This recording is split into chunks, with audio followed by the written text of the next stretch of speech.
అంతర్జాతీయ యోగా దినోత్సవాన్ని పురస్కరించుకొని చందుర్తి మండలం మల్యాల గ్రామంలోని జిల్లా పరిషత్ ఉన్నత పాఠశాలలో ప్రధానోపాధ్యాయులు అధ్యక్షతన విద్యార్థుల చేత యోగా గురువు లింగంపల్లి మధు సూచనలతో సాధన చేశారు. అనంతరం ప్రధానోపాధ్యాయులు మాట్లాడుతూ యోగా మానసిక ఒత్తిళ్లను దూరం చేస్తుందని, మన వారసత్వ సంపద అయినటువంటి భారతీయ యోగాను నేడు ప్రపంచ దేశాలు ఆచరిస్తున్న వేళ ప్రతి ఒక్క భారతీయునికి గర్వకారణమైన మానసిక ఒత్తిడిని జయించడానికి, ముఖ్యంగా విద్యార్థులు చదువులో ఏకాగ్రతను పెంచడానికి యోగా ఎంతగానో ఉపయోగపడుతుందని తెలిపారు. లంగ్స్ ఉన్నాయి కదా, లంగ్స్ని ఏం చేయాలంటే ఫ్రంట్ అండ్ బ్యాక్ కొద్దిగా 1 2 లెఫ్ట్ రైట్ 4 5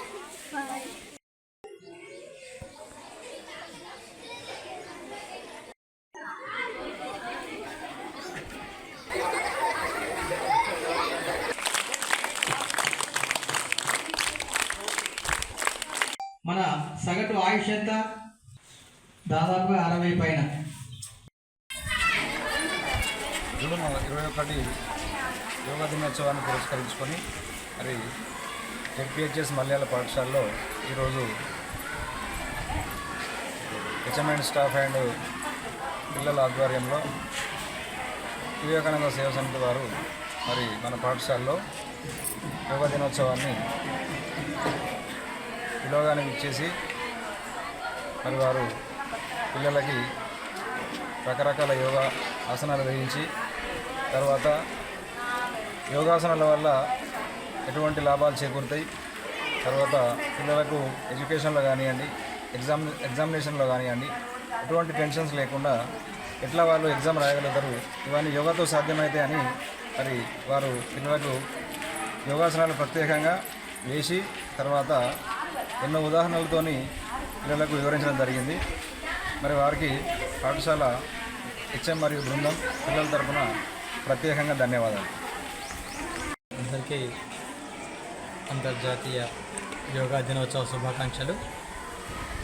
దాదాపు అంతర్జాతీయ యోగా దినోత్సవం జూన్ 21 స్టార్ట్ అయ్యి నేటికి 10 సంవత్సరాలు అవుతుంది.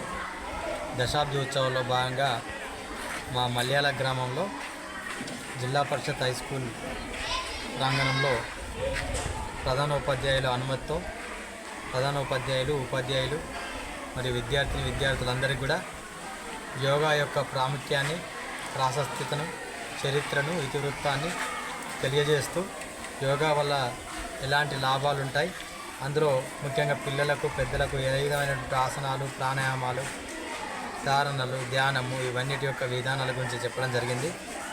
అలాగే స్వామి వివేకానంద సేవా సమితి ఆధ్వర్యంలో మేము గత 3 సంవత్సరాల నుంచి ప్రతి జూన్ 21 తారీఖు నాడు అంతర్జాతీయ యోగా దినోత్సవం జరుపుకుంటున్నాం.